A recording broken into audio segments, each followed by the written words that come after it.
Patuloy ang Philippine Sports Association for the Differently Abled o PhilSPADA sa paghahanap ng mga bagong para-athletes sa buong bansa bilang paghahanda para sa mga major tournaments na kanilang sasalihan sa hinaharap. Narito ang report ni teammate Paulo Salamatin. Walang balak tumigil ang Philippine Sports Association for the Differently Abled o PhilSPADA sa paghahanap ng mga bagong para-athletes sa asam na lakihan ang tsansa ng pagsungkit ng gintong medalya sa mga major tournaments sa susunod na taon gaya ng Asian Youth Para Games, ASEAN Para Games at 2026 Asian Para Games.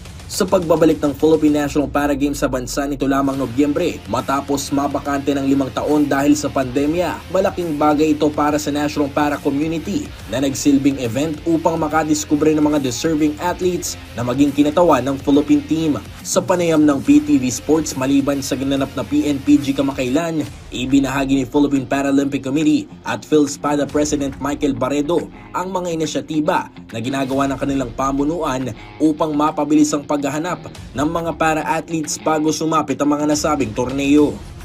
May ginagawa rin yung training ng trainers kung saan may ikot kami sa buong bansa, sa mga probinsya and sa highly urbanized cities para ma-introduce yung para-sports, Paralympic sports, what is classification, and not in all areas, but mamimili kami anong pwedeng 6 o 7 sport pwede introduce doon for talent identification as well. Now, that's why parang nagpa-fast track tayo na makahanap ng maraming or kung pwedeng potential athletes all over the country.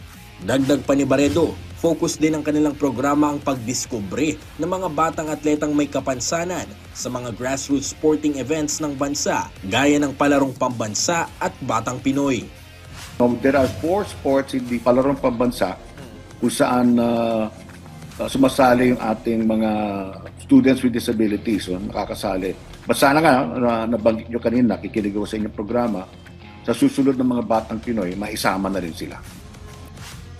Sa ngayon, patuloy pa rin ang pag-eensayo ng mga national para-athletes sa iba't ibang sports, kabilang mga Pinoy Paralympians, bilang paghahanda sa mga local at international competitions na kanilang sasabakan sa susunod na taon. Paulo Salamatin, para sa Pambansang TV, sa Bagong Pilipinas.